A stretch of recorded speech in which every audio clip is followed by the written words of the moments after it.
mission and vision, instilling excellence in electrical profession, having a dynamic professional association.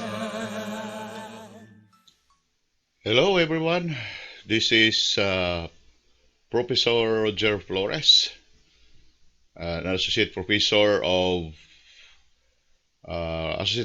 4 of the Department of Electrical Engineering at Central Mindanao University, Muswan Bukidnon.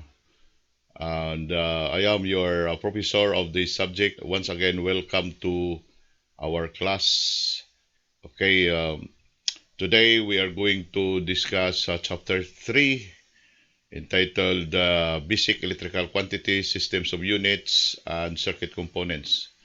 Okay, so today we are going to discuss some basic historical background of the existence of the electricity, how it was started, who are these people who contributed much in the existence, in the generation of electrical energy.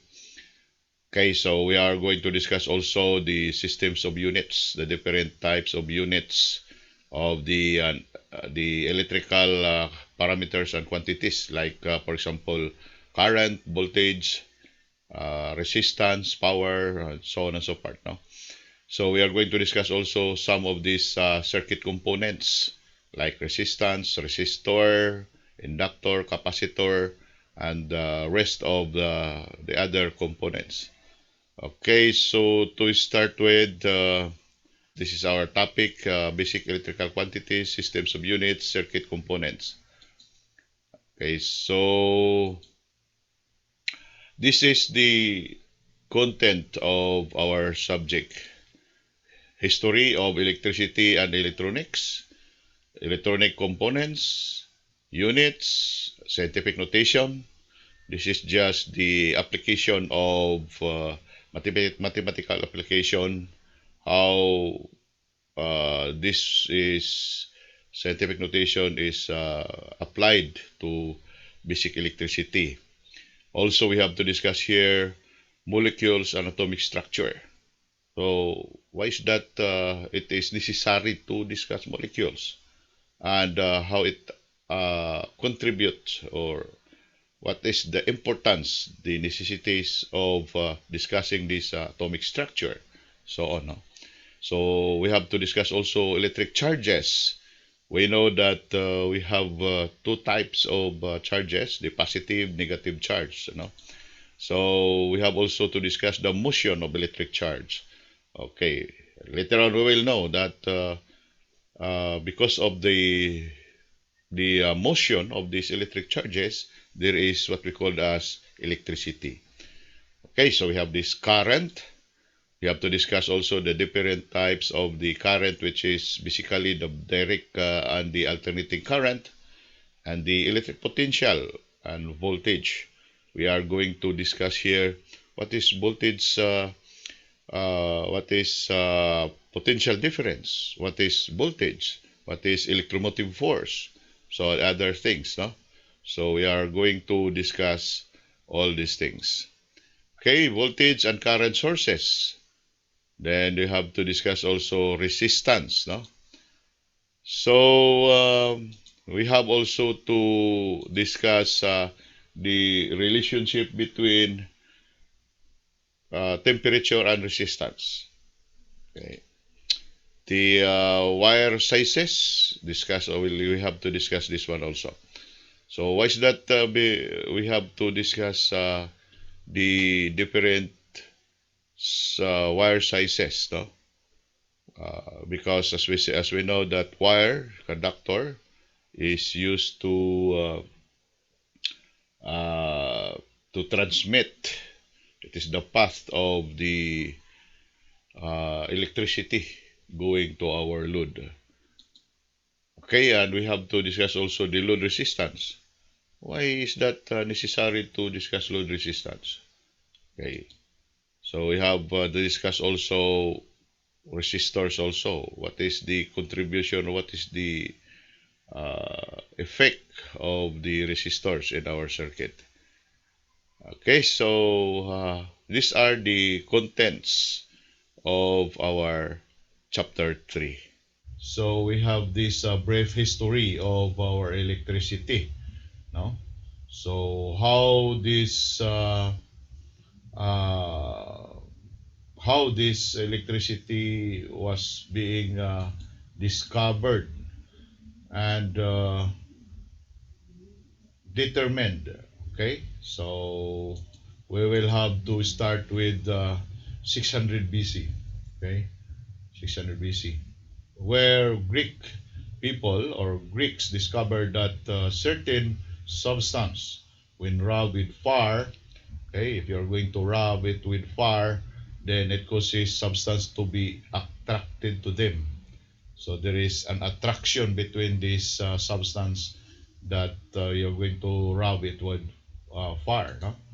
Then it was Miletus. No? It was tales of Miletus on 640 BC before Christ to 546 BC, who was the first to observe the attraction of amber for small fibrous materials and bits of straw.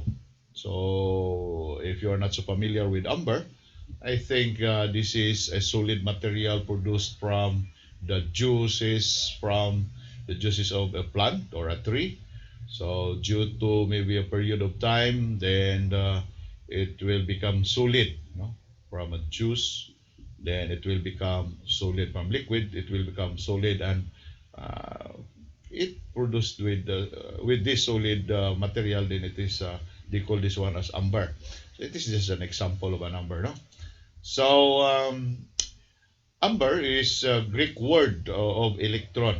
Okay, it is a Greek word, and it is an electron. Okay, which is the root word of electricity. So it is the root word of electricity. That is where electricity started. The word electricity started. Okay, Sir William Gilbert, 1544 to 1603, and he said that it is not only amber, bits of straws, but many substances could be electrified by friction. So, due to friction, we can produce electricity, or these materials will be electrified because of this friction. And he said that all fundamental properties of electricity and magnetism can be traced to the state or motion of something called electric charge. Okay, so it was the idea, or the what we call it, the theory that was created or formulated by Sir William Gilbert. Okay, so to continue, so we have this Charles Dufay, 1698 to 1739. Okay, so he is a Frenchman, experimented the conduction of electricity. So there is what we call as conduction. There is another one is induction. So what is the difference between conduction and induction? So when we said conduction, there is a direct connection between uh, materials, no, or electricity. When we say induction, so there is another means of the production of electricity without direct connection. Okay, so another person who contributed much in our electricity is Benjamin Franklin, 1706 to 1790. Okay, he introduced the terms positive and negative, okay, to describe the two types of electricity. So that is why we have the positive electricity, we have the negative electricity. So he was discovered or introduced to us by introduced to us by Benjamin Franklin. And if you are, I do not know if, of course, I think this is very common that one of the contribution of Benjamin Franklin, when he was able to determine that lightning is a source of electricity. Okay, so it was his contribution. No? So another person who contributed the electricity is Charles Augustin de Coulomb, 1736 to 1806, no? And he proved the laws of attraction and repulsion. Okay, so there is what we call as attraction and repulsion between charges. Okay, so when we see attraction, so going in, attracting each other, and then repulsion meaning away from each other. So he formulated what we called as Coulomb's law. Anyway, later on we will discuss what is Coulomb's law. No? Okay, and he said that the force acting between two charges is directly proportional between two charges is directly proportional to the product of these two charges in an inversely proportional to the square of the distance or distances between the two charges. For example, if we have these two charges here, so the product of these two charges is or it is a force produced between these two charges, either attraction or repulsion, is directly proportional to the product of these two charges and inversely proportional to the square of the distance between these two charges. Okay, so that is according to Charles Augustin de Coulomb. Okay, so we have this Alessandro Volta. So I think you are now familiar with the word volta, no? Okay, so in 1796, he proved that electricity could be produced if unlike metals separated by moistened paper were brought into contact. Okay, so for example, if we have these two materials and in between we have this moistened paper between these two, and when it is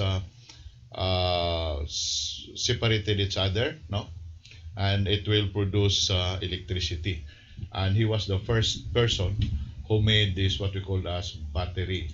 And because of that, his family name Volta became the unit of our potential difference or the voltage. Okay. Then another person, we have the Hans Christian Ørsted, okay, and 1777 to 1851. And he said that current carrying wire influenced the orientation of a nearby compass needle and origin of magnetic field called electromagnetism. It was Hans Christian Ørsted who first introduced this what we call as electromagnetism. So it is a magnetism due to electricity. Okay, so how it happened? Now, for example, if this is the conductor, and then if this conductor has electricity or current flowing, this conductor, there is a magnetic field produced by this conductor, and it is perpendicular. Okay, so perpendicular to the direction of the current. Okay, another person we have this George Simon Ohm on 1787 to 1854. And he observed that the electrical resistance of metallic conductors remains constant over wide ranges of potential difference. Okay, so we have the resistance. Anyway, later on we will discuss the electrical resistance. No, and according to him, um, each metallic conductor has its own resistance, and it will remain constant for a wide range of voltage or potential difference. And he was the first one who formulated what we call as Ohm's law. Okay, so Michael Faraday in 1791 to 1867, and he discovered the electromagnetic induction. Okay, so that is why we have this what we call this time as the Faraday's law. Okay, so Michael Faraday formulated the Faraday's law, which is very useful, especially in the induction of electricity. Heinrich Geissler, he developed the Geissler tube, electrical discharges, and rarefied gases produce different colors. No? So that is his finding. So Sir William Crookes invented the first cathode ray tube. And if you are familiar with cathode ray tube, it is used uh, to boost, no? To increase, to amplify little amount of current, no? Using this cathode ray tube. And this finding was developed by Thomas Edison, and he was able to discover the incandescent bulb. Okay, until now, Thomas Edison, of course, contributed much in the production of this incandescent bulb and other lamps, no, through his findings. So we have also John Fleming. Okay, developed the vacuum tube, rectified or rectifier or diode.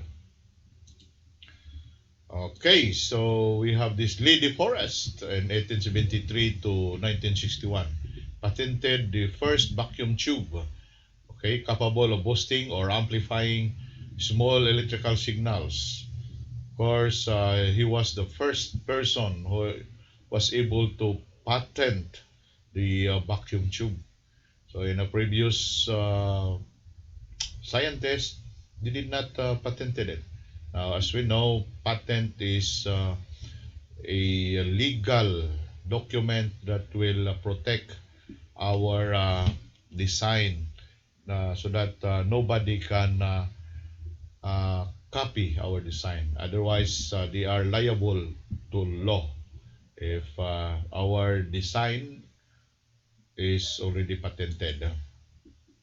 Walter Scott Kay in 1938 invented the first semiconductor diode. As we know, diode is used to bias the flow of the electricity or the electron. Okay, so bias the flow. That is why we have this what we call as direct current from alternating current, because the we are using a semiconductor diode to bias the direction of the current. Okay, so we have this also John Barden, Walter Breton, and William Shockley. In 1947, they invented the first transistor. Okay, this transistor, okay, is used, aside from vacuum tube, this time solid state transistor is now used to boost the and amplify small electrical signals. Okay, Jane Horney, Jack Kilby, and Kurt Lehobeck and Robert Noyce developed the integrated circuit or the IC. So in our previous discussion, we know what is an IC, the integrated circuit. No, this is a combination of resistor, capacitor, and inductor. No, and the rest of the electronic component. Okay, so invented the microprocessor, Tidhoff in 1971. Okay, so we are almost in the end of electricity because of these things that we have here. So Apple, Radio Shack, and Commodore, 1977. These three companies introduced the personal computers. And then Motorola Corporation began marketing these powerful 16-bit microprocessors. And lastly, we have here the Microsoft in 1980 uh, introduced the MS-DOS, no, the Microsoft Disk Operating System for the personal computers. Okay, so those are the brief history of electricity, class. Okay. So to continue, we have to discuss the electronic components. Okay, so we have these different types of electronic components. No? First, we have the semiconductors. This includes diodes, transistors, and integrated circuits. So this is an example of semiconductors. No? So these three, the diodes, transistors, and integrated circuits, some of the example of the semiconductors. Okay, so another electronic components very common to us is the visual display device. Okay, so we have this visual display device. This includes cathode ray tube, the CRT. Formerly, it was before it was used it was used as a television, okay, television sets, and then later we have this LCD. Okay, so we have this LCD, we have the liquid crystal display. So one of the appliance or gadgets device applied by this LCD is these calculators, and then also the lead, the light emitting diode. This time, this light emitting diode is used to we have these lamps, no? So, but before it was used only to indicate whether or not our appliance is it is in the on and off mode or status. Okay. Another types of electronic component which is very common is the resistors or resistor. It is made of either carbon composite materials or one with special resistance wire and wrap around the ceramic core. Okay, then it is rated by their ability to resist the flow of current and dissipate heat. Later on, we will discuss the characteristic of this resistance or resistor. Okay. Another component, electronic component is capacitor. Okay, it is capable of storing an electric charge and is popular in electronic circuits where filtering is required. Okay, so capacitor stores energy. Okay, so it stores energy, and of course, it is popular in electronic circuits where filtering is required.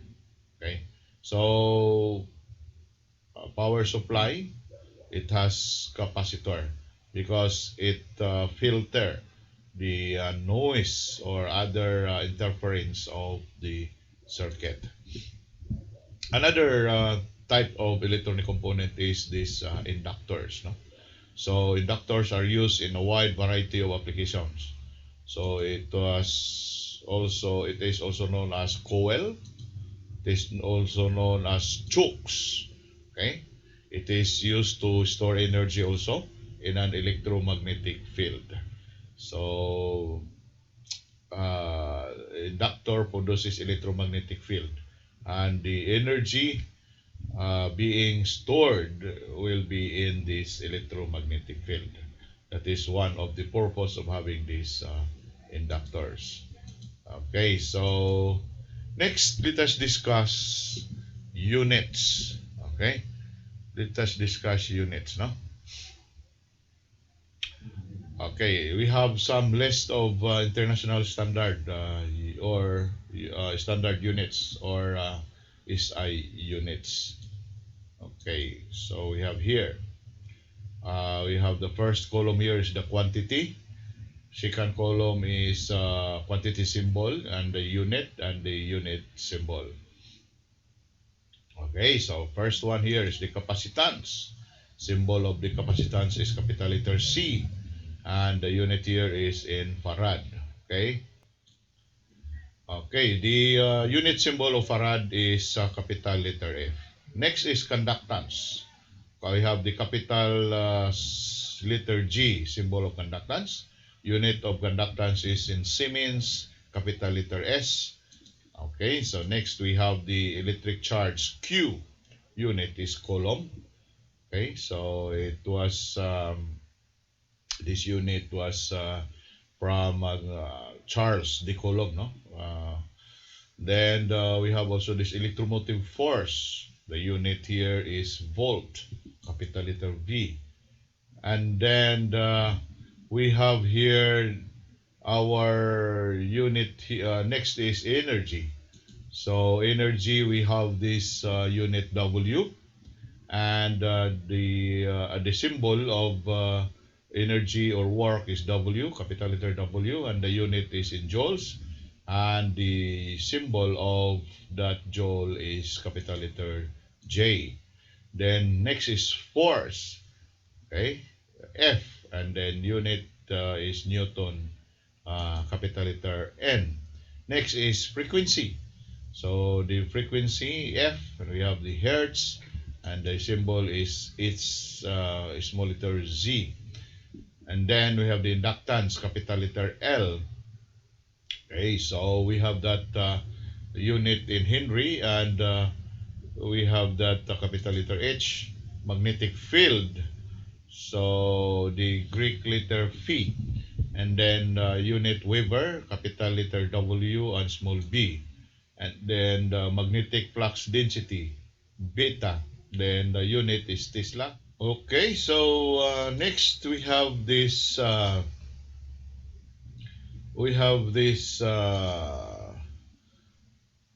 power. The unit, the symbol of power is capital letter P usually, no? Then the unit is in watt, and the symbol of watt is W.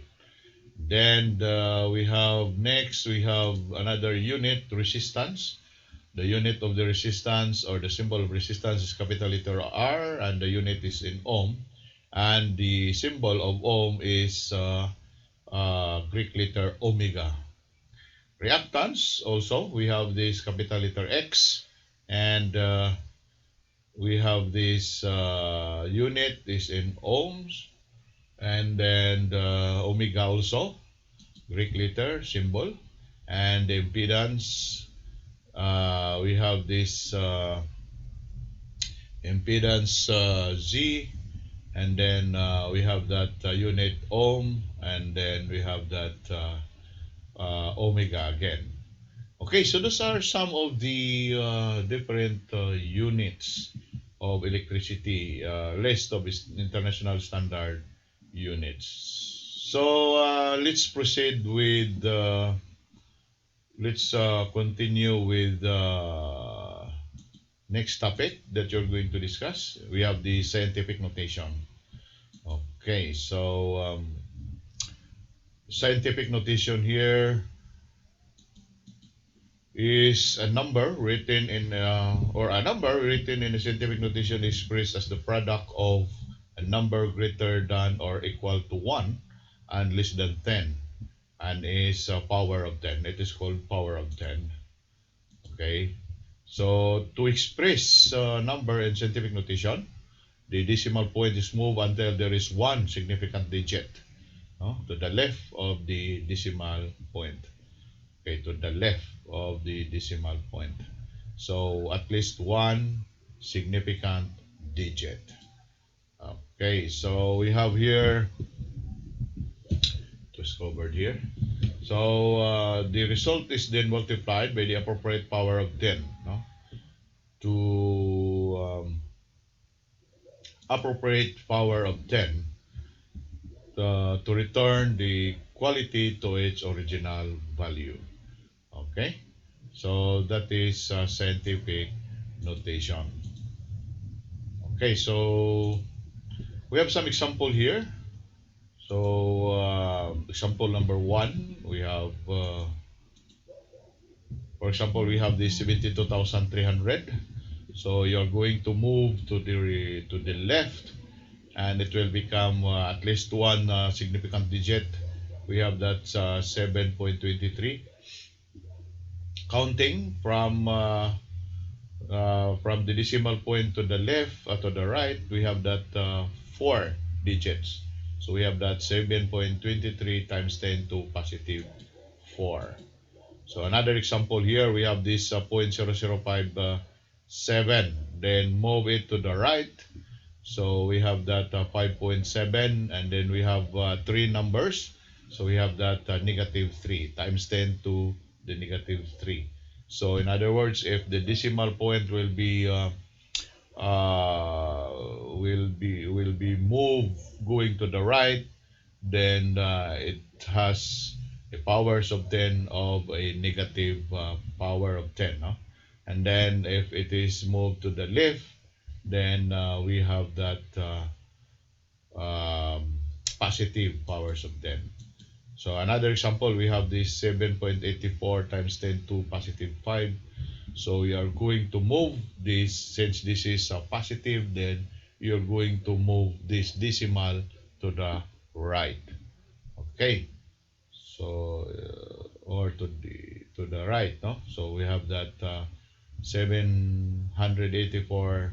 So it is powers of 10, power of 5. Then we have that we will add we have this 0.84, then add with 3 zeros, so that it has the powers of 10, power 10 to the fifth, or 10 to the 5.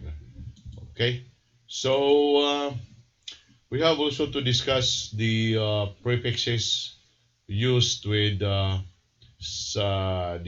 standard international standard units. So do we have this table here? Okay, so the first column here is the prefix, and then the second column is the symbol and the scientific notation, and of course the exact value of the number. So, for example, we have this first one. We have the tera. Okay, the tera has the symbol capital letter T. Scientific notation is 10 to the 12. So in other words, you have to count 12 zeros going to the right, no? So we have that tera. Then next we have the giga, capital letter G, 10 10 to the 9. Okay, so next we have mega, 10 to the 6. Next we have kilo, 10 to the 3. And then next we have milli. So we have that 10 to the negative 3. And then micro, 10 to negative, that is a Greek letter mu, no? So you have this 10 to negative 6. And then we have this nano, and then that is 10 to negative 9. And pico, 10 to negative 12 with a symbol small letter p. Okay, so, and the last one here is PIM2, the symbol small letter f, and that is 10 to negative 15. That is PIM2. Okay, so these are some of the okay, so we have here to add or subtract scientific notation, using this scientific notation. So a number express scientific notation, if you're going to add or subtract, then it is if it is necessary to convert into powers of 10, then we have this example here. So example number 4, we have this: calculate the sum of 3.4 times 10 to positive 5 and 5.9 times 10 to positive 6. Okay, so this is what you are going to do. Try to convert or choose a common, no, common powers of 10. So what we did here is you have to move this 3.4 to the left, our decimal to the left, then it will become 0.34 times 10 to positive 5, positive 6. So we have here. And then add it with this 5.9 times 10 to positive 6. So you can add or subtract having common powers of 10. So that is why we have this to add 0.34 to 5.9, then we have that 6.24 times 10 to positive 6. Okay, so that is the answer, no? Next, to subtract, we have another example here. So 8.4 times 10 to positive 3. then minus 4.7 times 10 to positive 2. So again, we have to convert with the common powers of 10. So this time we change this 4.7 times 10 to positive 2 into the positive 3. So it will become 0.47. So to subtract 8.4 minus 0.47, so that resulted to 7.93 times 10 to positive 3. Okay. So how you're going to multiply and divide numbers in scientific notation. Okay, so this is what you're going to do.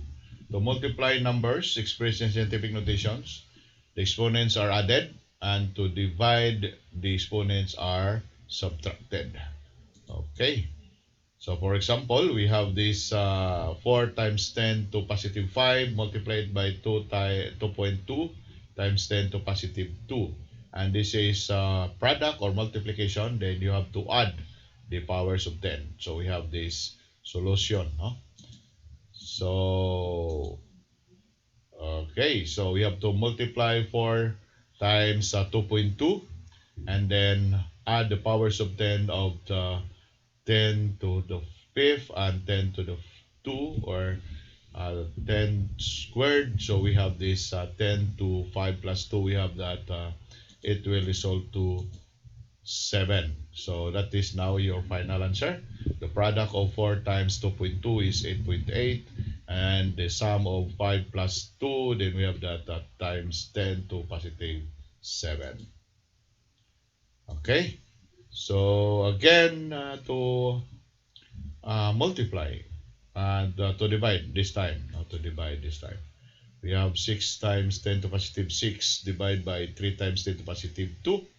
So since this is division, okay, so you have to subtract the power of 10 at numerator by subtract it with the powers of 10 of the denominator.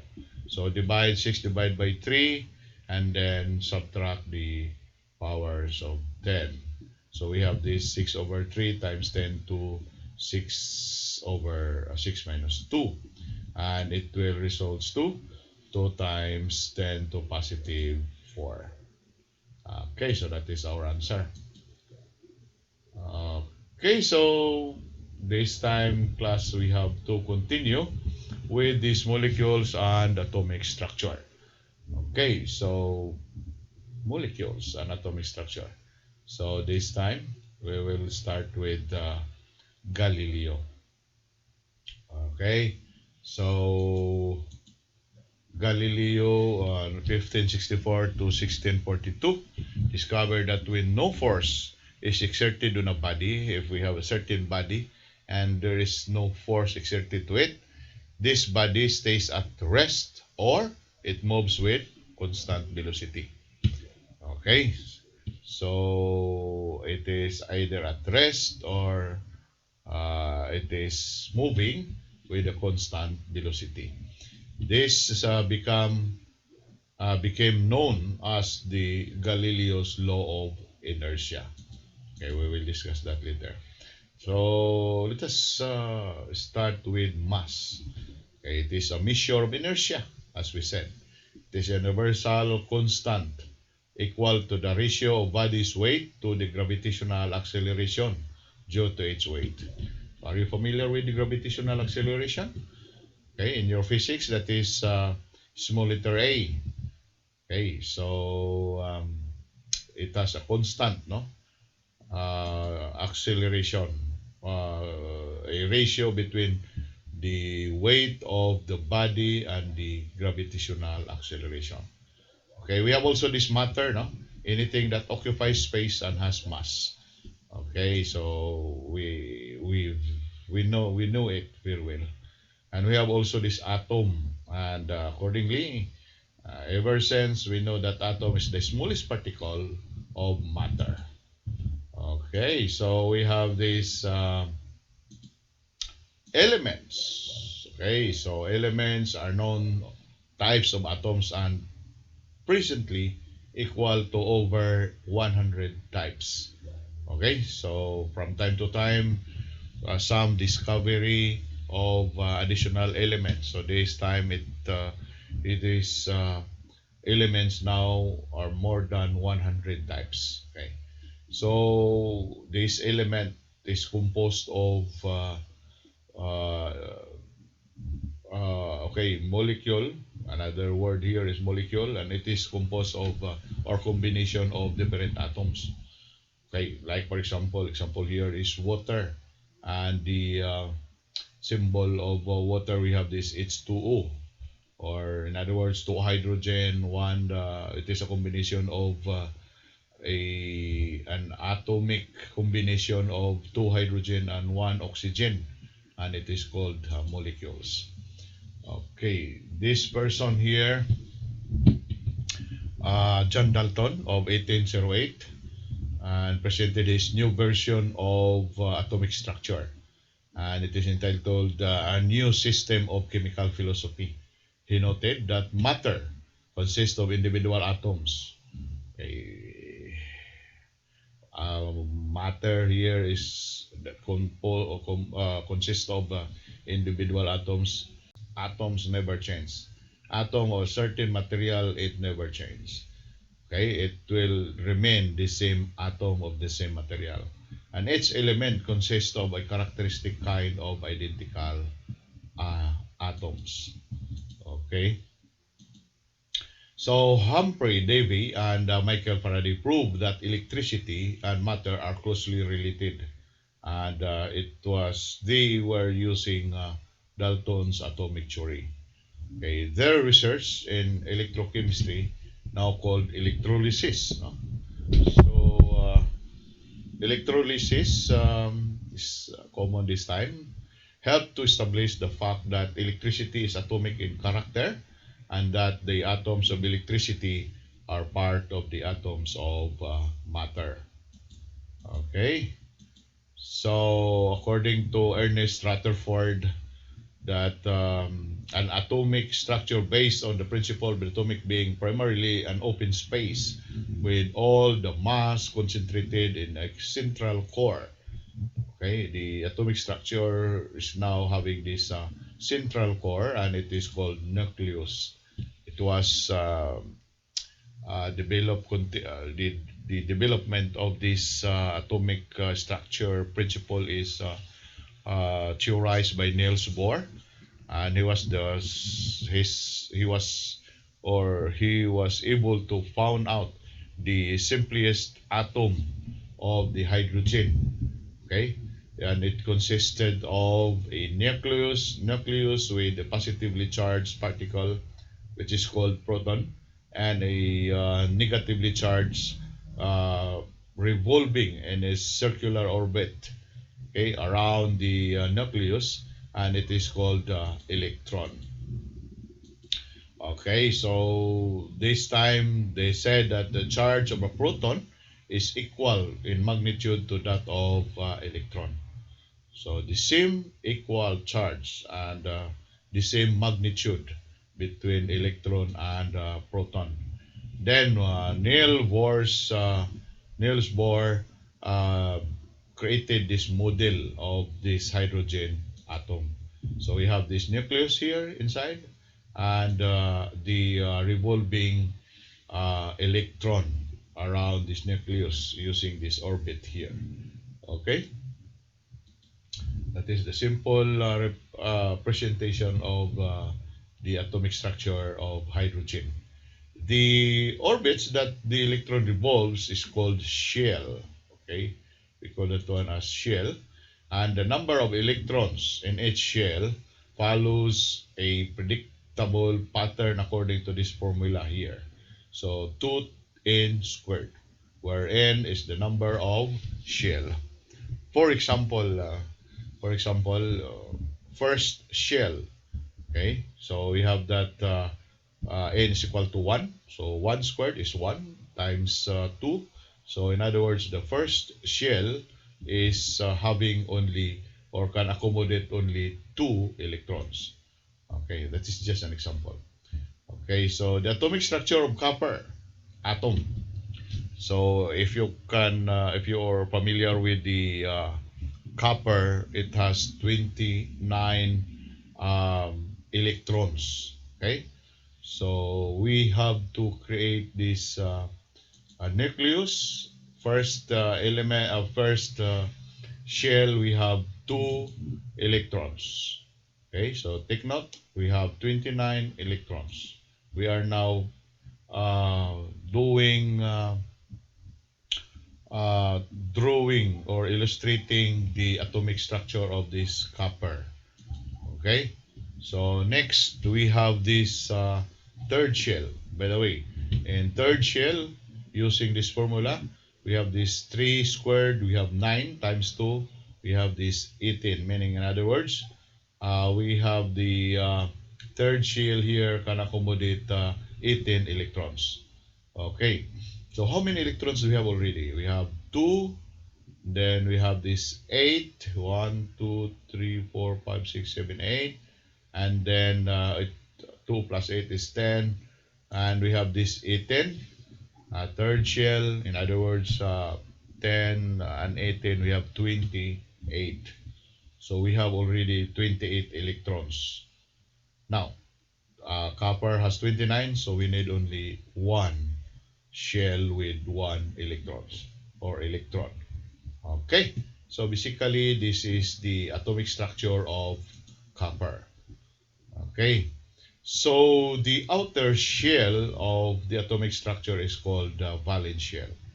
The outer shell is called valence shell, and the electron that could be found in the outer or valence shell is valence electron. Okay, so that is the atomic structure of the element copper or the material copper. Okay, so we have this what we call as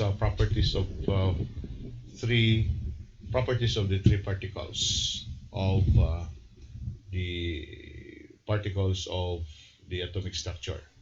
We have the proton. Okay, we have also the neutron, and the last one here is the electron.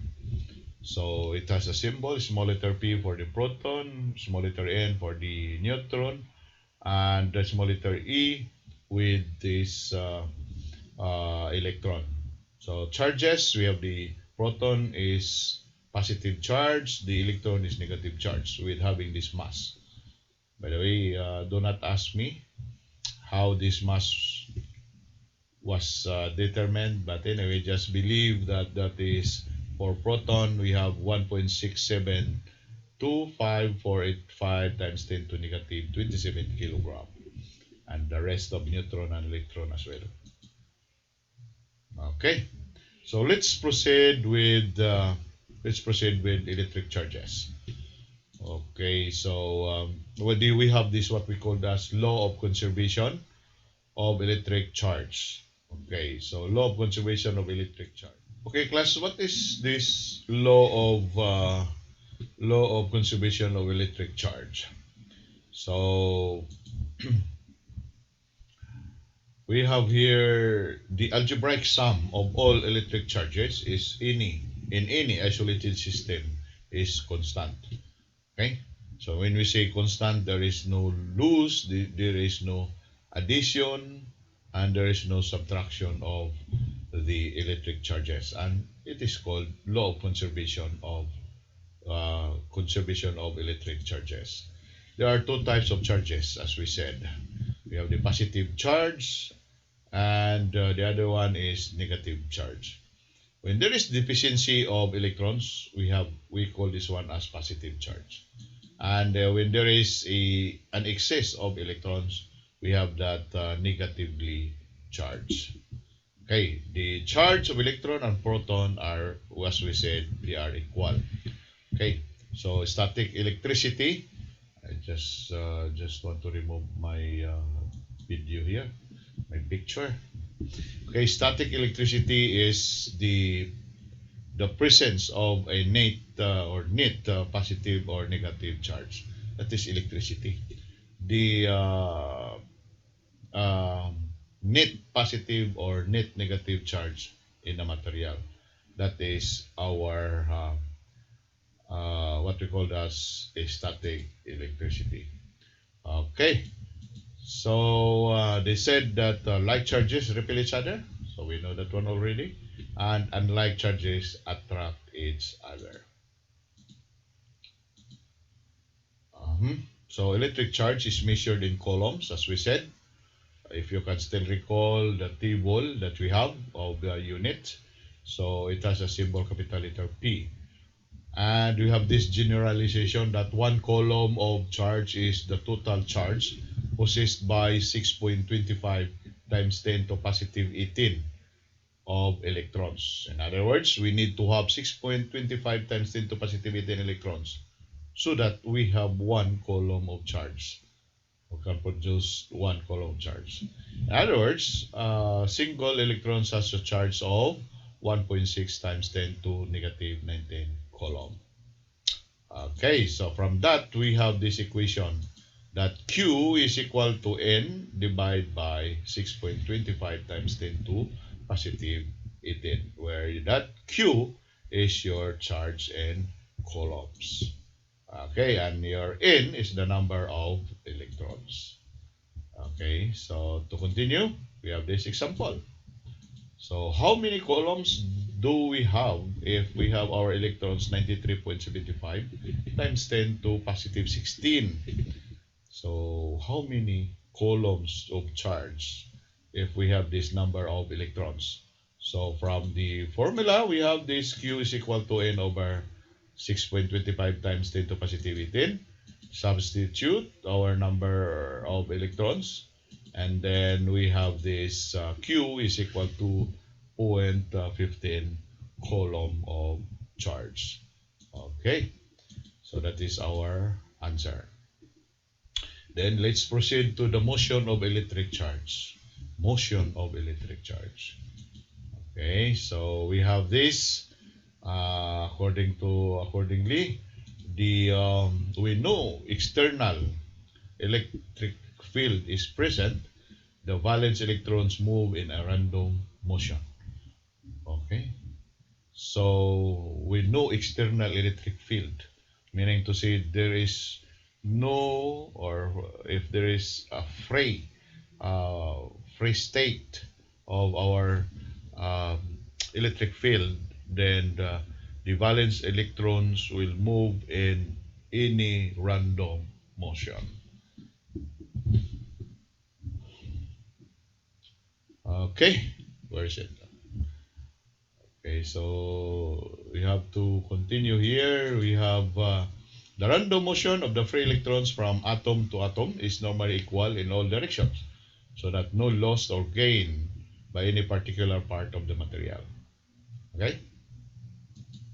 So when most of the electrons movement takes place in the same direction, okay, if the movement of our electron will be in the same direction, most no the same direction, okay, it so that one of the part of the material loses electrons while the other gains, then the net electron movement or flow is called current.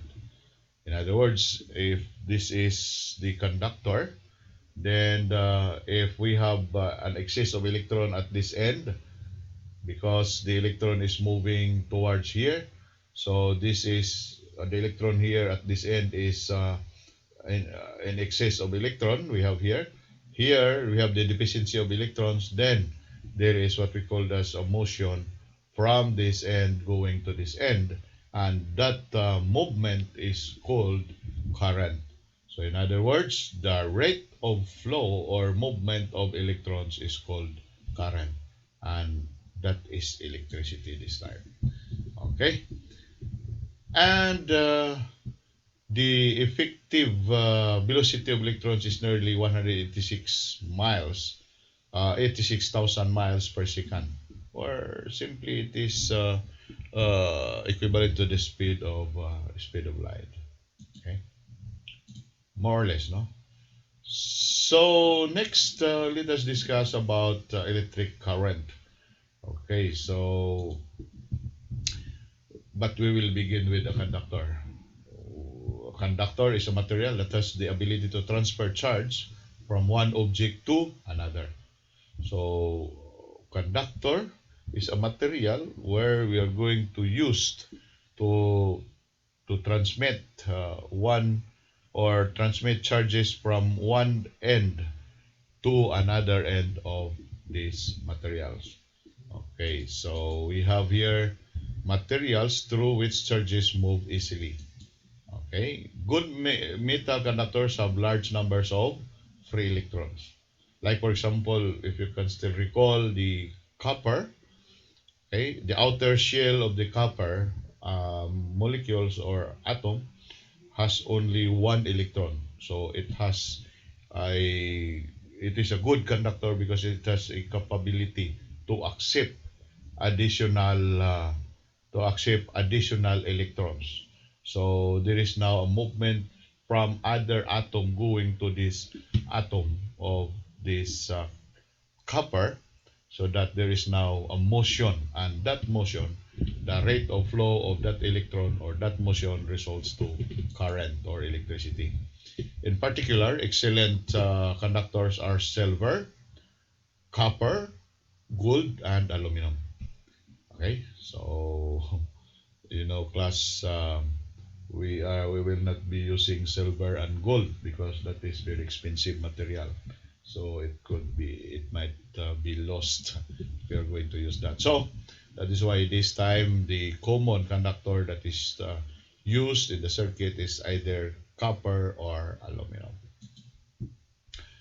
Another material is insulators.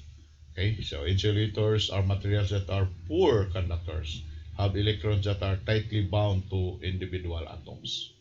Okay, so in other words, the outer shell of the atomic structure may be already full with number of electrons, so it cannot accept, no, it cannot accept additional electrons. So tightly bound, in other words, there will be no motion between atoms to atoms. So if that will be the case, then there is no motion, so therefore there is no electricity and there is no current. Okay, it is used to prevent the wires from touching to protect us from electric shock. And insulators do not conduct because they have full or nearly full valence shell, and thus their electrons are tightly bound. Okay, so another material is semiconductors. Okay, so semiconductor is intermediate between conductors and insulators. Okay, so if what is the property of an insulator? Okay, it is also with the property of a conductor, and that is intermediate between these two, then that is a semiconductors. Okay, so some common material, silicon and germanium, are considered as semiconductors. Okay, so but it is not limited between these two. We have several materials, but the common are the silicon and the germanium. Okay, because they have half-filled valence shells. Okay, half-filled valence shells. So it is are thus neither good conductors nor good insulators. So it is called semiconductors. Now let us define what is current. So I think I mentioned a while ago that current is the rate of flow of charges or charged particles through a conductor, and it has a specified direction. Okay, so the unit of current is ampere. Okay, that is the international standard unit of electric current, ampere, with a symbol capital letter A. So we have the generalization, as we said. We have the 1 ampere is equal to 1 coulomb of charge of electric charge. Okay, 1 coulomb of electric charge passing to a certain point in an electric circuit in 1 second.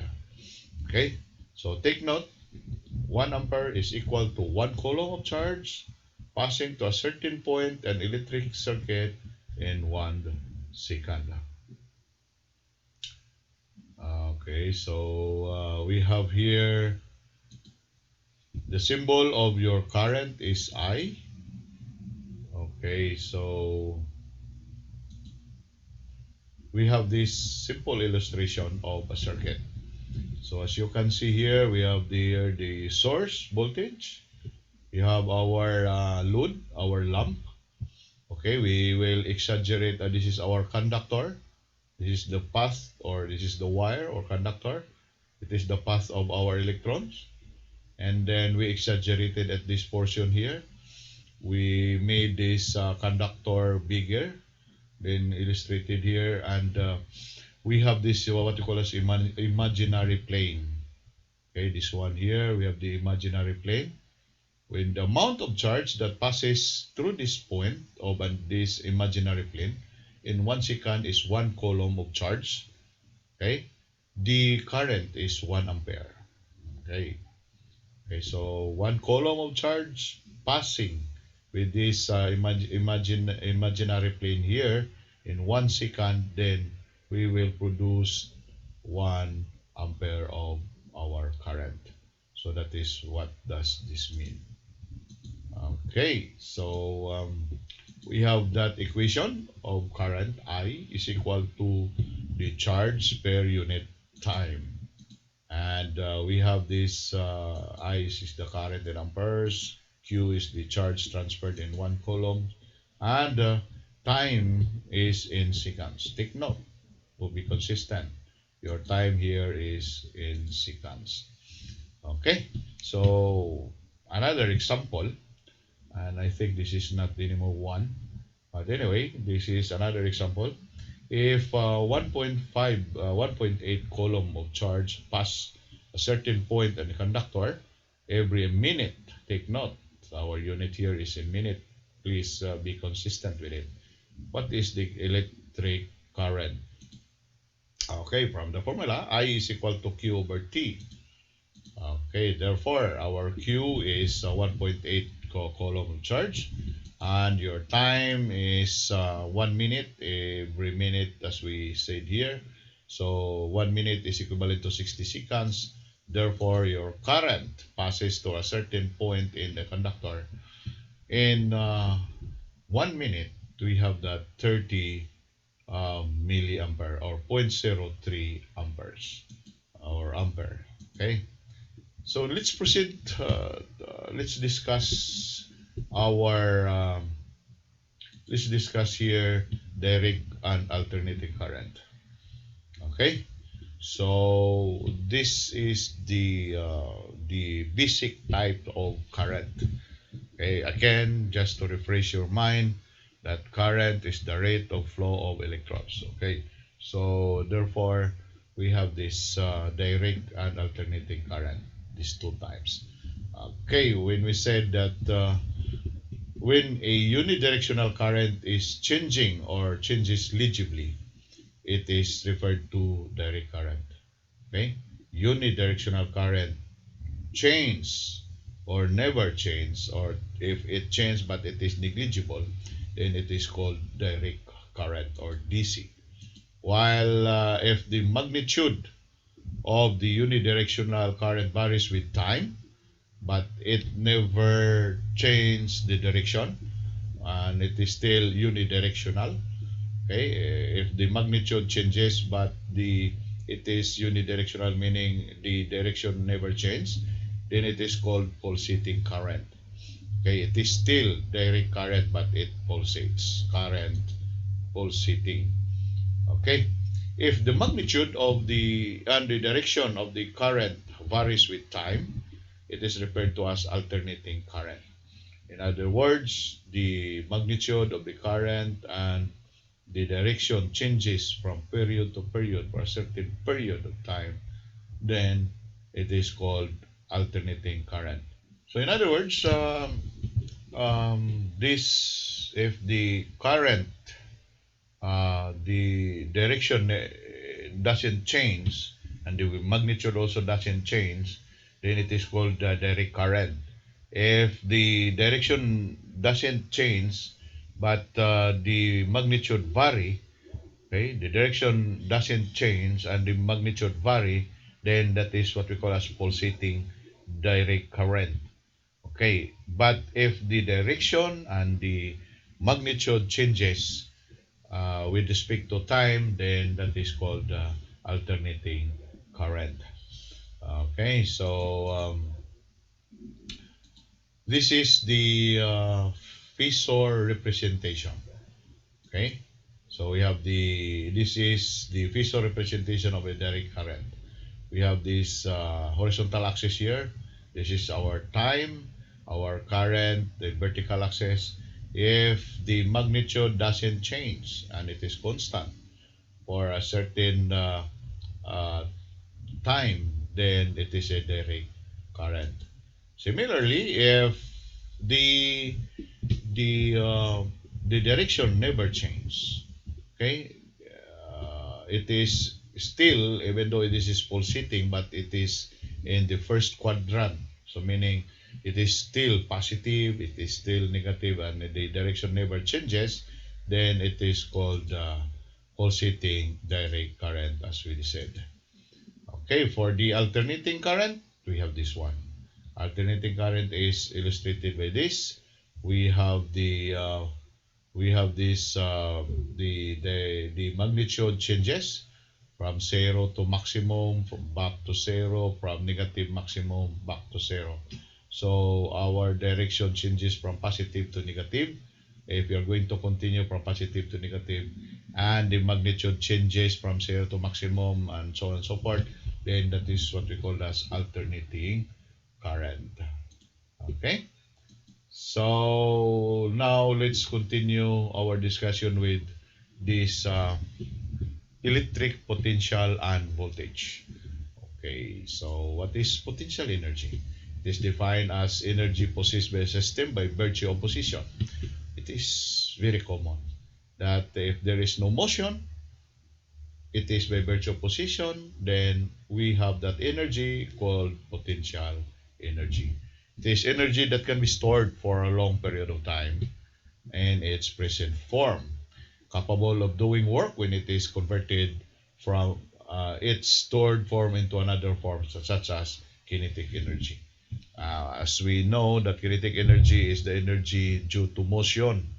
Okay, so from at the um, uh, stay or no motion, or we have this position, steady position, then converted to a certain motion, we have this what we call as energy produced, and it is called kinetic energy. Its charge of a given point is directly proportional, okay, directly proportional to the charge itself. Mhm.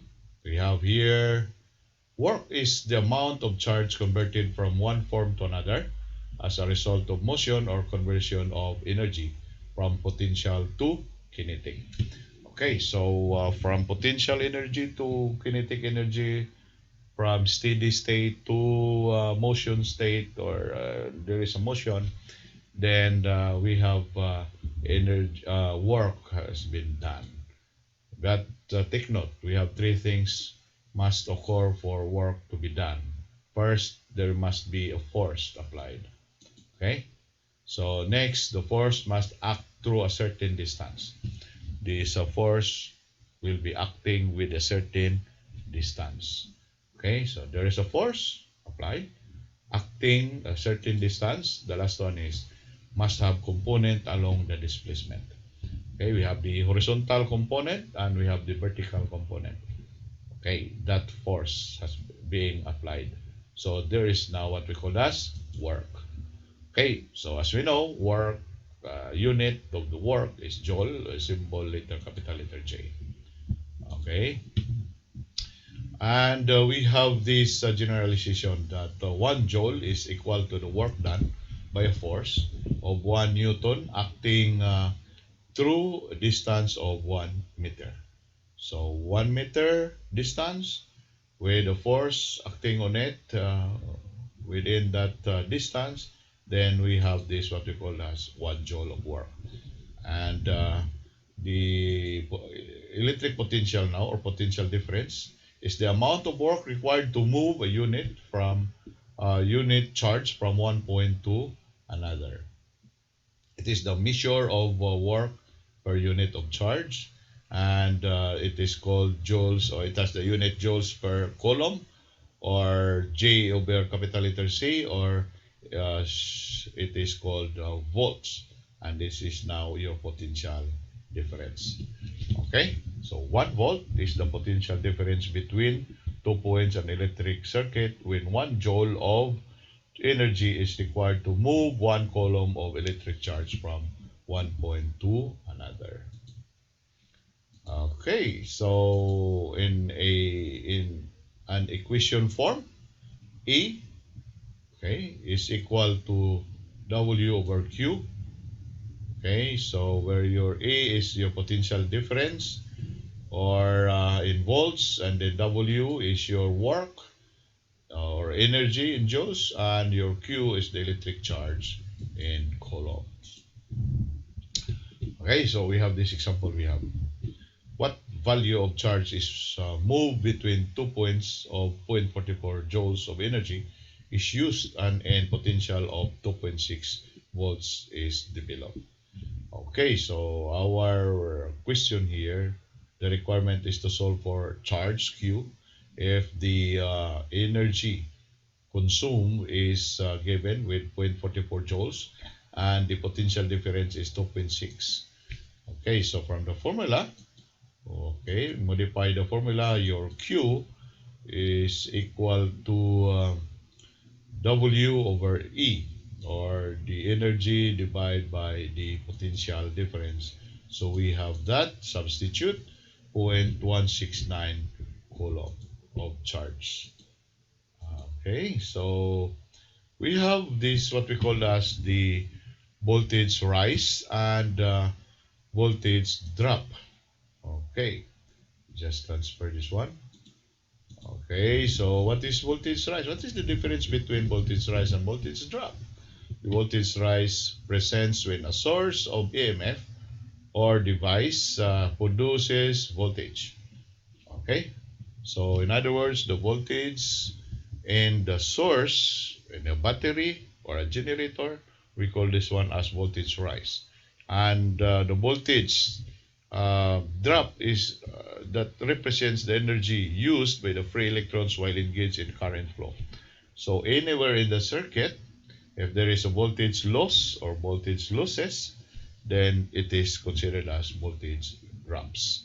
So the difference between these two, voltage rise, voltage that could be found in the source, and anywhere in the circuit, voltage is called voltage drop. Okay, so next here the we have to discuss the voltage and current sources.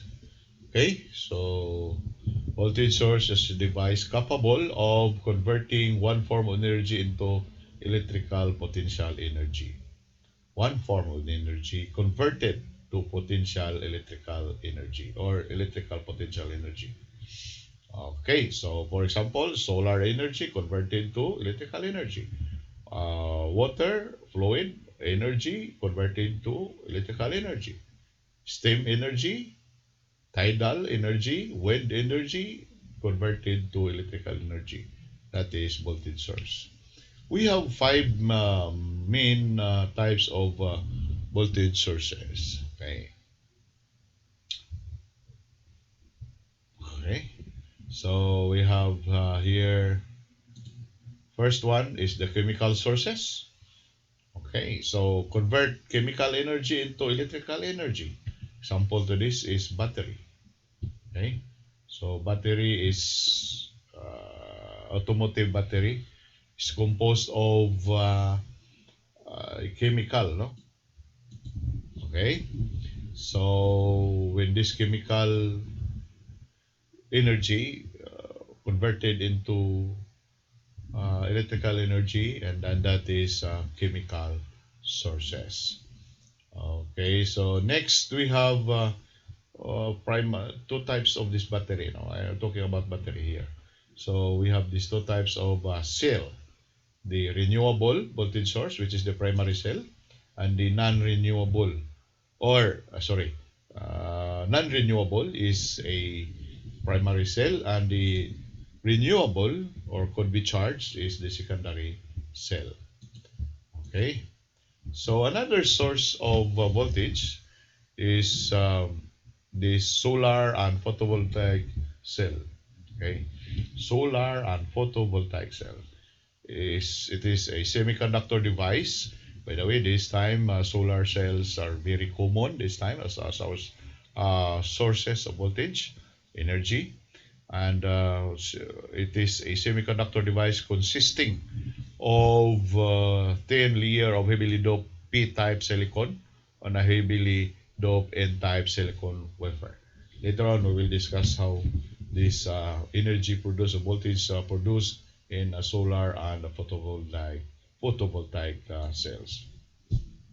We have also this, by the way, just to give you an idea. Okay, so we have this p-type silicon with n-type silicon wafer. They are arranged. Okay, so the electron will move from this part of your solar or photovoltaic cell, will transfer to another um, silicon wafer. No? Then there is now a motion of electrons from this part to the other part. Okay, so when there is a motion of electrons, then that is current. And there is a current, there is what we call as electricity. Okay, so we have another source of voltage is thermoelectric generation. So from the word thermoelectric, temperature, okay, temperature. So it is based on the principle that if a metal rod is heated at one end, negatively charged electron flow from the hot end to the colder end to reduce their energy. For example, this is a rod. When this end here will be heated, electrons from this heated end will move from hot going to the cooler end. Okay, so what will happen? There is now motion between the motion of this electron from this end, hot end, to the colder end. So when there is a motion, there is the rate of flow of the electron. Okay, is current. Okay, so there is now what we call as energy production. Okay, so next we have another source is electromagnetic generation. This is common, no? This time electromagnetic generation using this generator and dynamo. It is capable of converting mechanical energy to electrical energy. Okay, so mechanical in the sense that there is a motion, okay, machine that will move to and it produced mechanical energy converted to electrical energy. So this is where generator or dynamo comes in. Okay, so we have also electrical conversion, or we call this one as power supply. It is a device that converts one type of electric potential or current to another type. Okay, so meaning to say, for example, AC converted to DC, and that is power supply. Or DC converted to EC, DC to EC, that is electrical conversion. Okay, now let's discuss little with these current sources. So current sources will be similar to voltage sources. If there is a voltage source, there is what we call as a current source. Okay, so that is why we have here similar to voltage sources. Okay, so it provides a specified value of current through its terminals, regardless of the voltage across these terminals. So we have these symbols that we have now. So we have here for the fixed DC voltage source. Okay, so the fixed DC voltage source then it is something like this. Okay, next we have the variable DC voltage source. Okay, so it is just similar to fixed DC, but we have this diagonal arrow here to specify that it is a what you call this one, a variable, no? So it is a variable. Then we have also the AC voltage supply. So later on, if we will after this subject direct current, then if you're okay, so we'll pass this subject, proceed to alternating current circuits, then we will be using this symbol this time. We have here a circle, then we have this sine wave, something like a sine wave symbol here inside, so that it represents AC voltage supply. Okay, so this is an alternating current supply. As you can see here, there's also a circle with an arrow. This arrow here, this arrow will tell us the direction of the current. In other words, since this is the current supply, the current is flowing from this below going upward.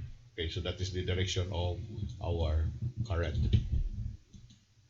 Okay, so we have this resistance, no? So we have this resistance. So when there is an electron flow, this the atom collide each other. Okay, there is a motion. When this electron transfer from one atom to another atom, from other atom to another atom, there is collision between these atoms. No?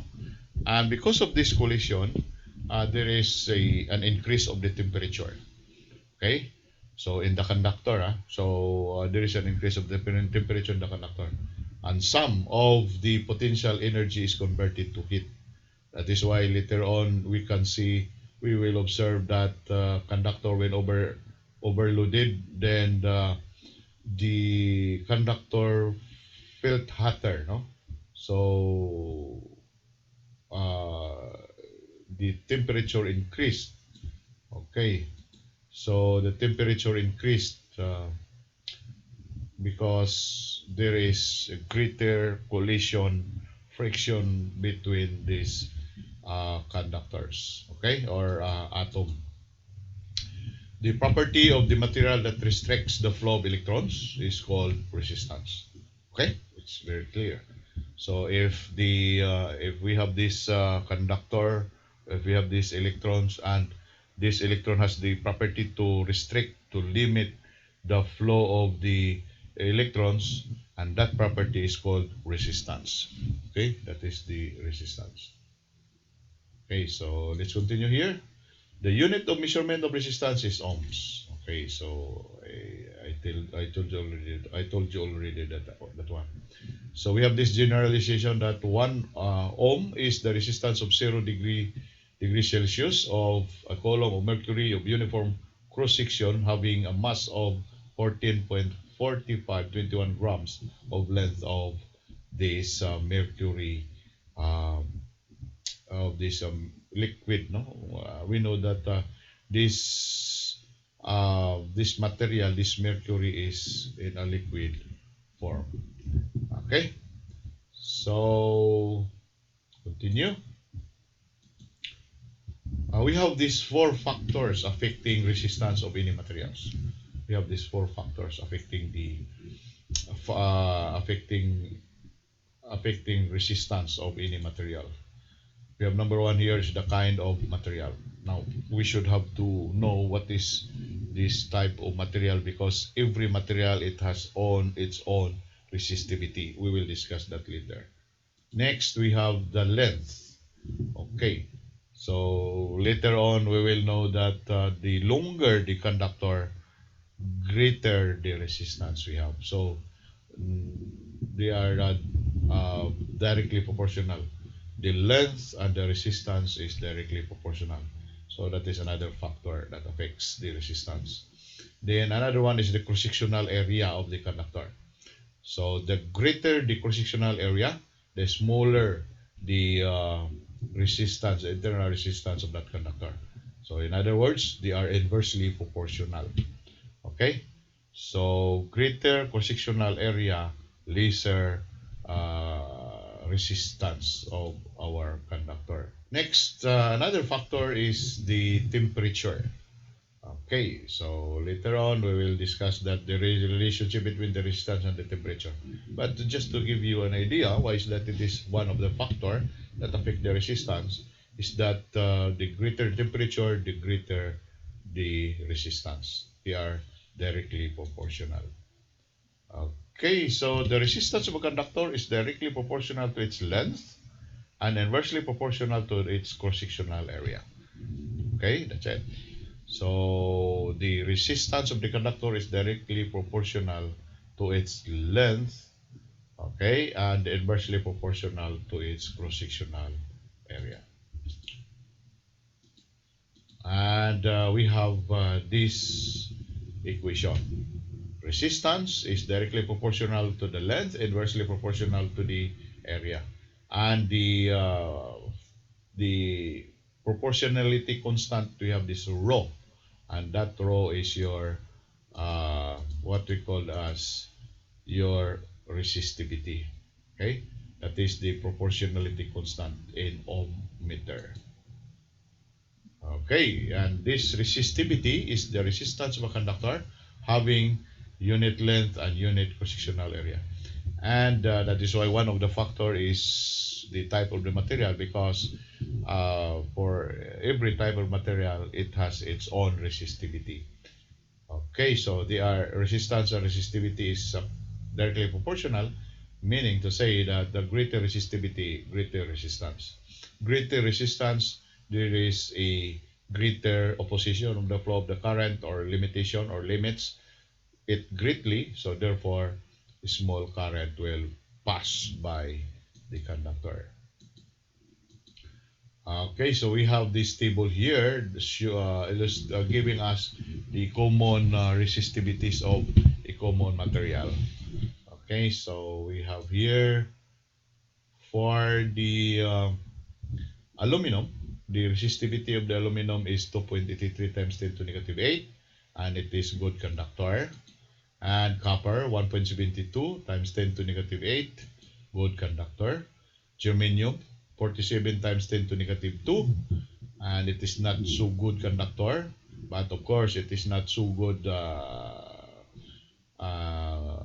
it is not also not so good insulator, so it is considered as semiconductor. Gold is a good conductor, 2.45 times 10 to negative 8, and mica is a good insulator because we have that 2.02 times 10 to positive 10. That is a good insulator. Silicon also is a good semiconductor. Silver is a good conductor. And Teflon, of course, that is a good insulator. Okay, so we have this example. What is the resistance of a piece of silicon with 0.4 centimeter long with a cross-sectional area of 1 centimeter, cross-sectional area of 1 square centimeter. Okay, so be consistent of our unit. So we have that formula of R is equal to rho resistivity or resistivity times L, our length, divided by area. So we have that resistivity of, according to the table that we have shown, resistivity of this silicon is 6.4 times 10 to the positive 2 ohm meter. Our length is 0.4 centimeter. To be consistent with the unit in meter, we have 0.004 meter. And to be consistent with the cross-sectional area of 0.001 square meter, because the given is having a unit centimeter. So as I've said, be consistent with the unit.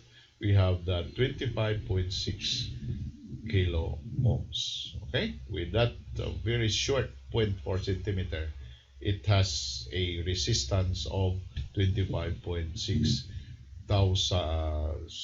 25.6 times 10 to positive 3, or we have that 25.6 kilo ohms. So next we have this 4 smaller diameter wire.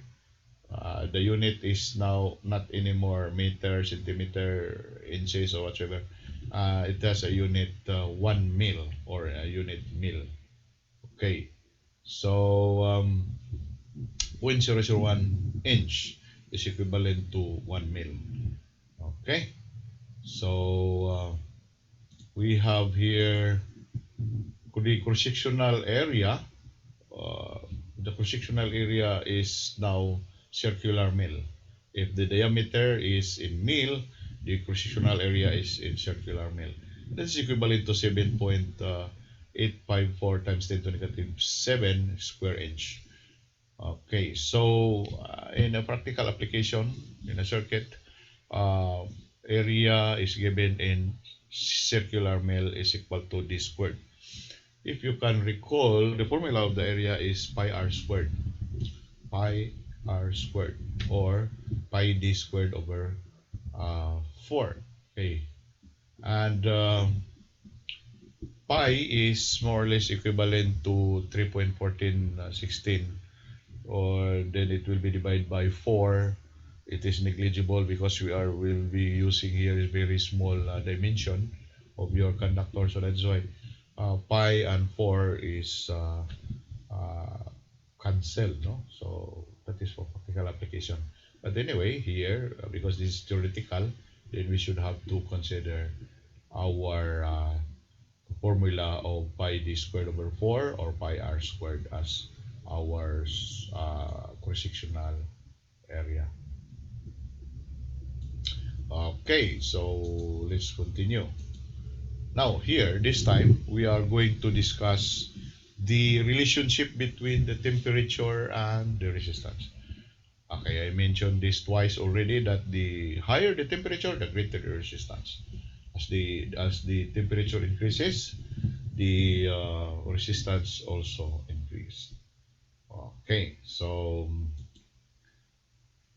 the increase in resistance for most metal is approximately linear then compared with temperature changes.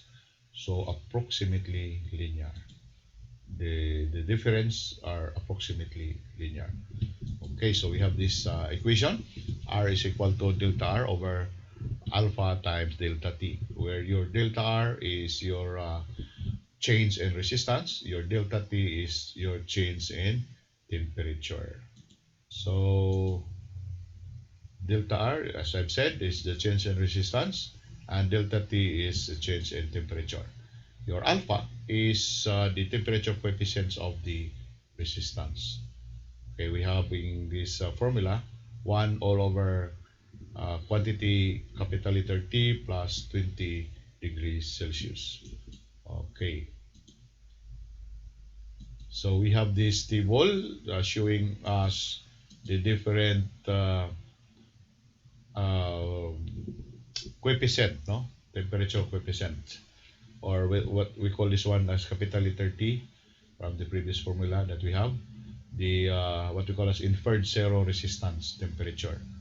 Okay, so the inferred zero resistance temperature, we have this table here. For aluminum, we have the alpha is 0.0039. The capital letter T, or the inferred zero resistance temperature, is negative 236. I will show to you what is the importance of this later. Copper, we have that is aluminum. No? Copper, we have 00393, the alpha, the temperature coefficient at 20 degrees Celsius, and the inferred zero resistant temperature, capital letter T, is minus 234.5.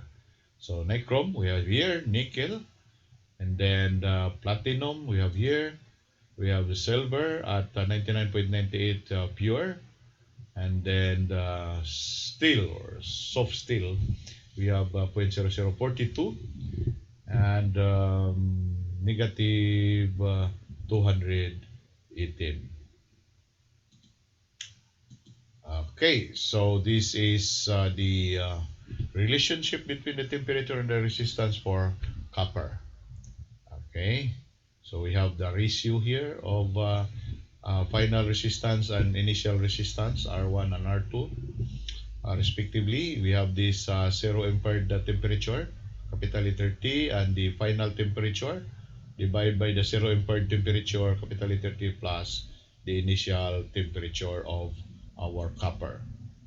Okay, so just to modify our formula, R sub 2 is equal to R1, quantity 1 plus alpha delta T, where delta T is equal to T2 minus T1, the final minus the initial temperature. Okay, so this is now our relationship. So as you can see here, this is our graph. No? So this is the linear graph of our copper. From this 0 degree here or origin, we have T1 initial, and this is T2 final, and then our resistance here R sub 1, our final resistance R sub 2. So if you are going to extend from this vertical axis here, this is now our inferred zero temperature. Okay, for copper, from the table is minus 234.5 degrees Celsius.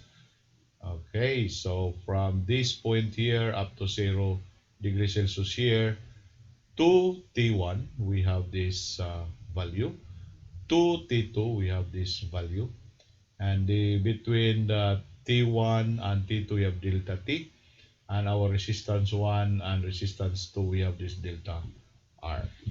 Okay, so from this representation, we can say that our resistance and temperature are directly proportional and the relationship is linear. So as we increase our temperature, our resistance also will increase. Okay. Now we have this example. What is the resistance of a copper wire at 30 degrees Celsius if the resistance of at 20 degrees Celsius is 4.31? In other words, at initial temperature of 20 degrees Celsius, our resistance is 4.31 ohm. And to determine our resistance if our temperature now is 30 degrees Celsius. Our alpha is given. We have 0.00393. That is based on the, this is already based on the table that we have for copper. Okay, so from the formula, we have that. Substitute the resistance R1, 4.31. And then the alpha, then the difference of the temperature from 20 to 30, 30 minus 20 multiplied by alpha of the copper, then add it by 1 multiplied by the initial resistance, we have that 4.31. So therefore, we have a final resistance of 4.48. An increase of 10 degrees Celsius, we have more or less 0.710 ohm increase also of resistance. 0.710, correct? Okay, so we have that. Okay, so let's continue to discuss resistors here. So resistor. Okay, what is a resistor? It is a device that, or resistors are devices that conduct electricity but also dissipate electric energy as heat. Okay, so it will conduct electricity but at the same time it will dissipate electric energy in the form of heat. Okay, so the power or wattage of the resistor determines its size and shape. The bigger the size, greater resistance, and also the shape also. So two basic types of resistor, we have the fixed resistor and the variable resistor. Okay, so for fixed resistor, we have this okay, we have this fixed the fixed resistor here have a permanent ohmic values that cannot be changed. Okay, cannot be changed. And of course, variable resistor, from the word variable, could be changed manually or by applying energy such as heat or light. Okay, or in other words, it is either automatic or manual change of this variable resistance or resistor. Okay, so we have specific purposes of resistor. Number one, it could be used as current limiting resistor, or it could be a current limiting resistor. Okay, when they are used to limit the flow of current in a safe value, it is called current limiting resistor. If when it divides voltage into different values, okay, from a single source, then it is called bleed air resistor. Now, if it performs function of applying a load to a circuit, of course, it is called load resistor. And when it designed to open when the power rating of the resistor is exceeded. So this is a form in a form of protection of the circuit. It protects the circuit. Then it is called fusible resistors. Okay, so we have four major categories of fixed resistor. Carbon composition resistor, that is one. Okay, so this carbon composition, the resistive element composed of graphite powder, conductor, silica, insulator, and then it is used in low power application under 1 watt.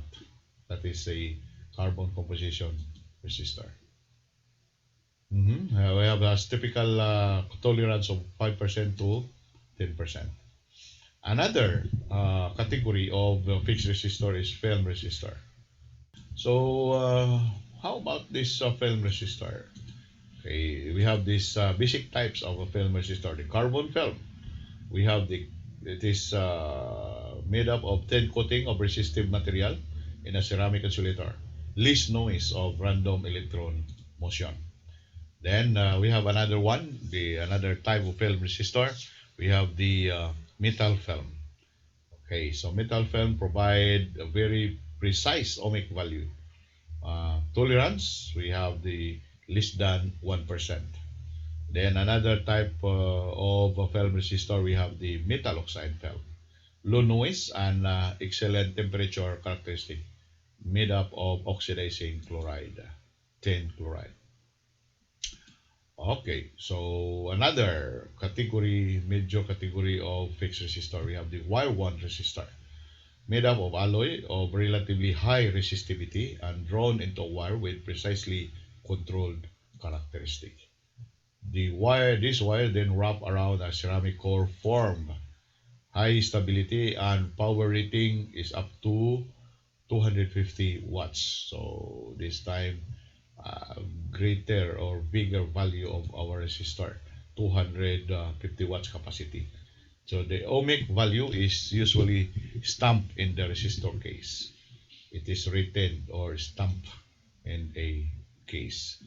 Another category of fixed resistor is chip resistor, are designed to printed circuit board.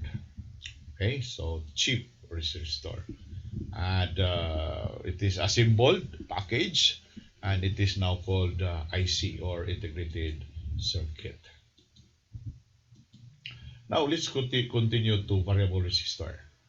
Okay, so several types of variable resistor. One, manual.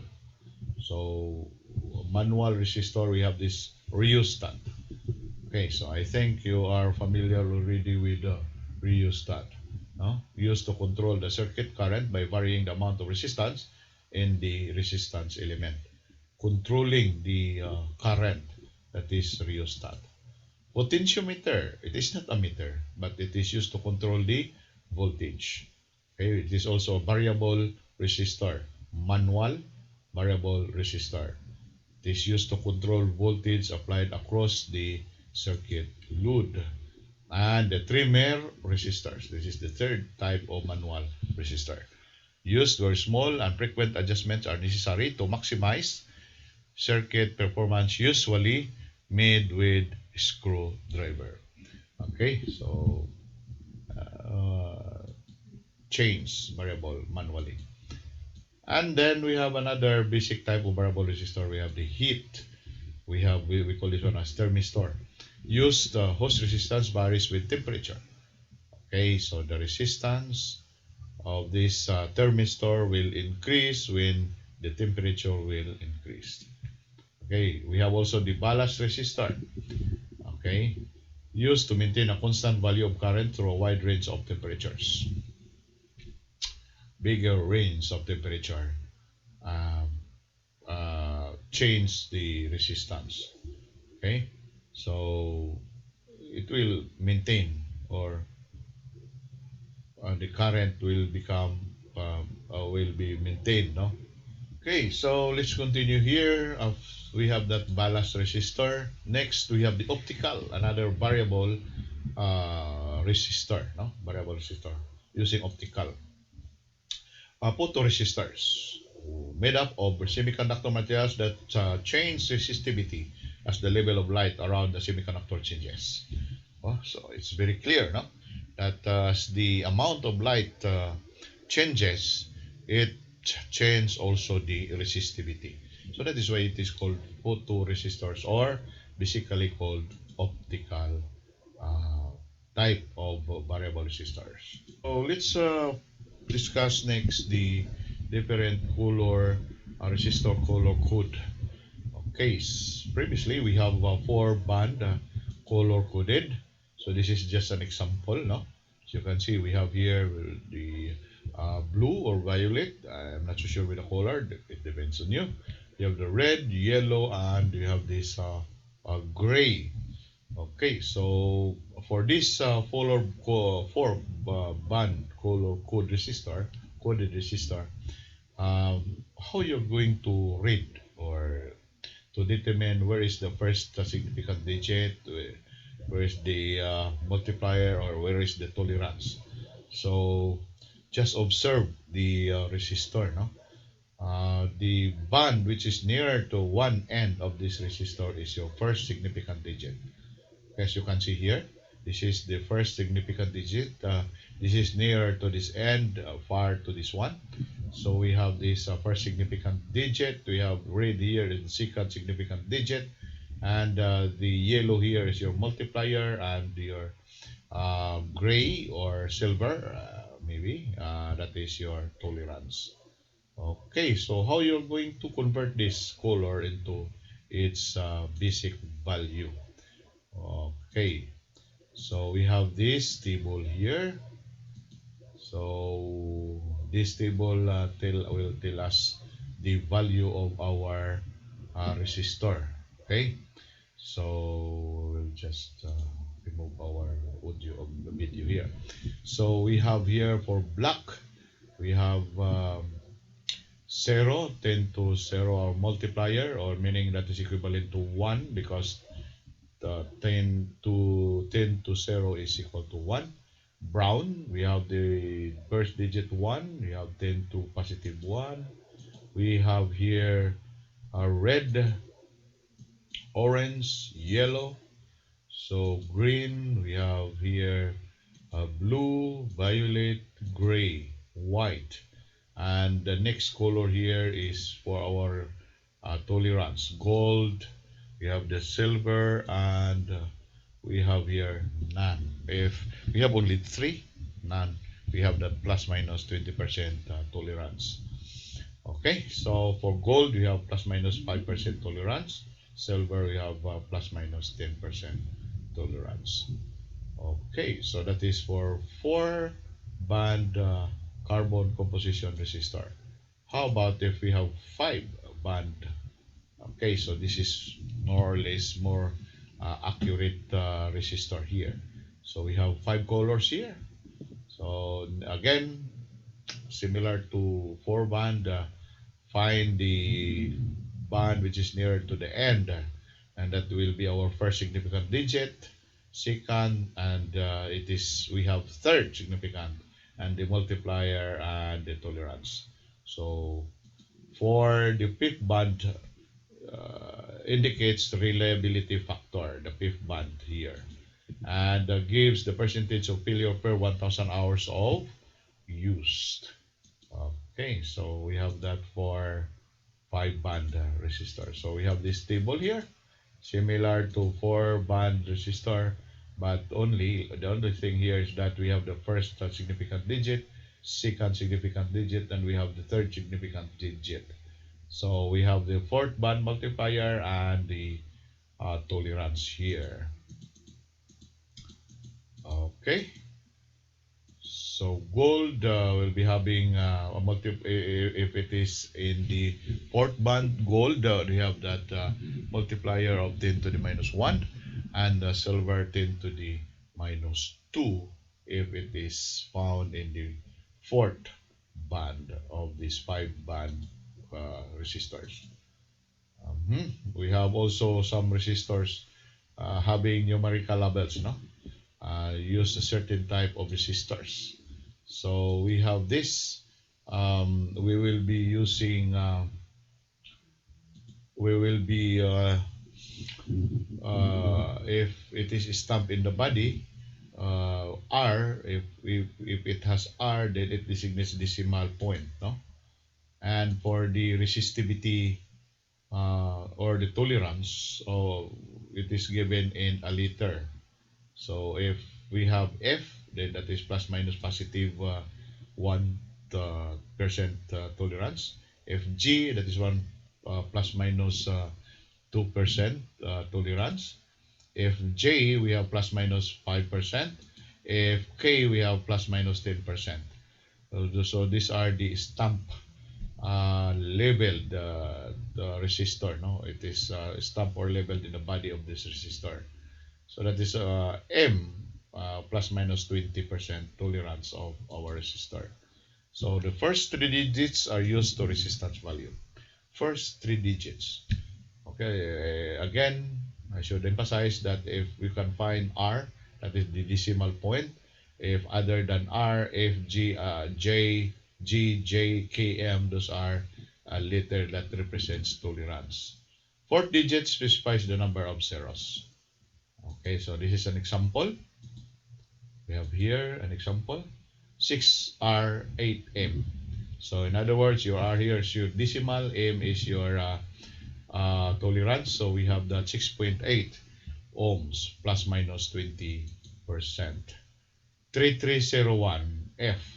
So as we said a while ago that the fourth digit is number of zeros. So we have this 330, the three digits, and one we have here one additional zero. So we have 3,300 ohms.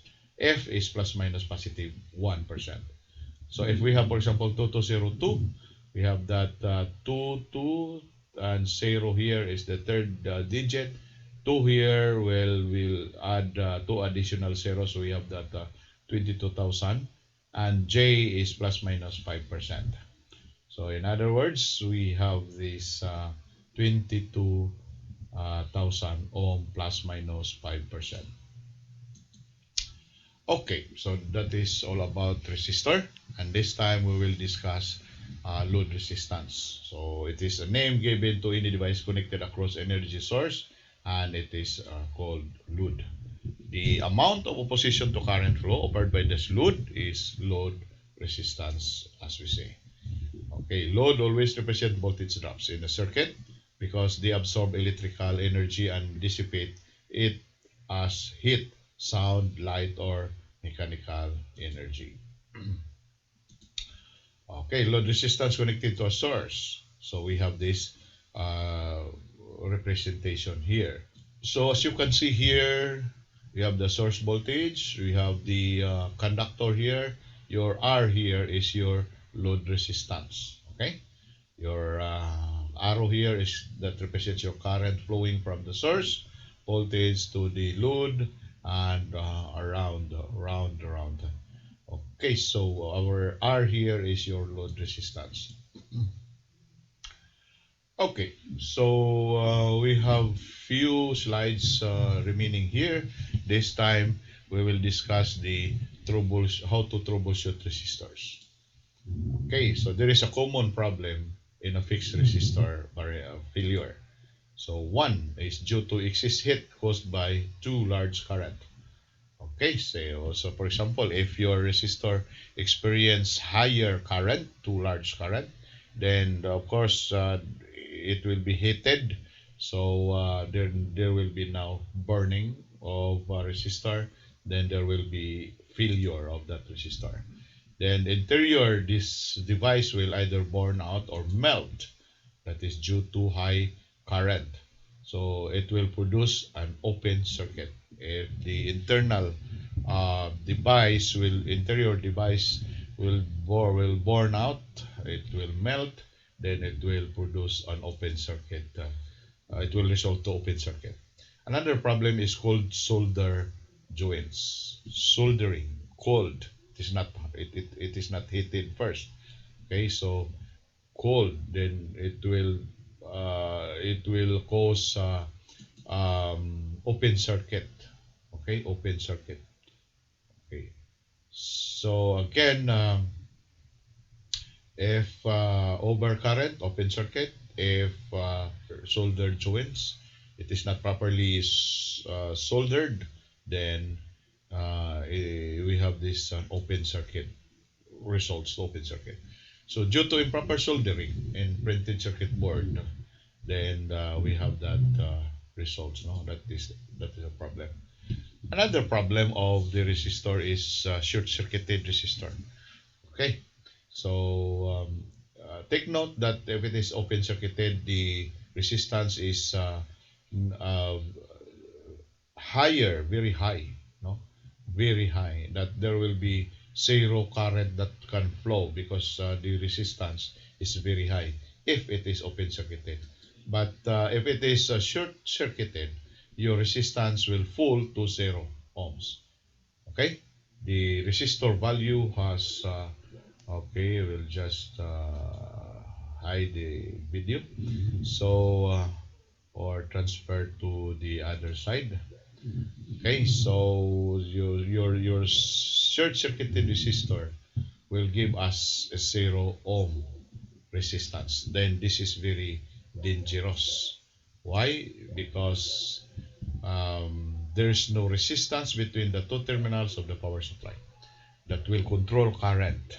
So since there is no resistance, current cannot be controlled, then it is very dangerous. It will create burning. Okay. So the most popular instrument used in troubleshooting our resistor is using ohmmeter. Now remember that in chapter 2 we are talking about DC measuring devices, and this ohmmeter is used to measure resistance, and it has a unit ohm. Okay, so and this ohmmeter uh, could be used also as our device that will help us to troubleshoot if our resistance is still good or it is bad already. So, but we have something to refresh our mind, very important notes to remember. Okay, so what the first one here is that never use ohmmeter in an energized circuit. We discussed that one already in our previous chapter. Power supply should be turned off. Okay, so no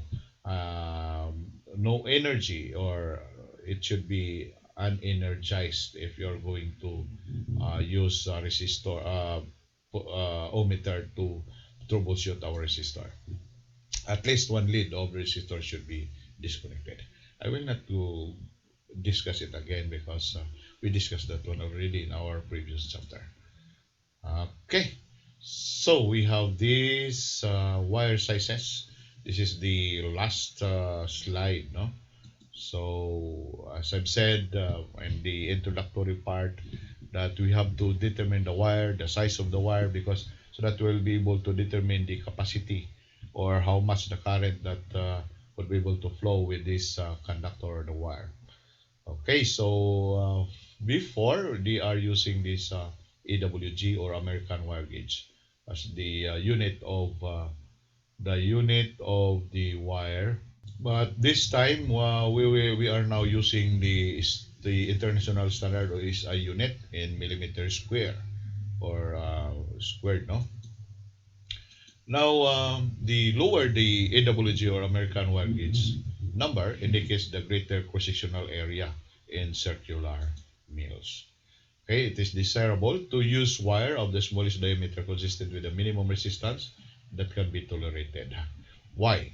Okay, so it is safe to use bigger size of the conductor, but of course we have a reason why you are going to use smaller if it is if it can hold the amount of the current, or it is still tolerated. So we have this consideration, or the reason. First, cost, because we understand that greater the size of the conductor, it has it is expensive. Okay. Next, weight. Okay, if it is bigger, then of course it is more heavy. So it is okay. So weight is considered also. Why is that? As much as possible, we will use smaller size of the conductor rather than bigger size, and it is very bulky or bulk. Okay, so I think class we have done. Thank you for watching, and I hope that you will continue studying for the next chapter. Thank you very much.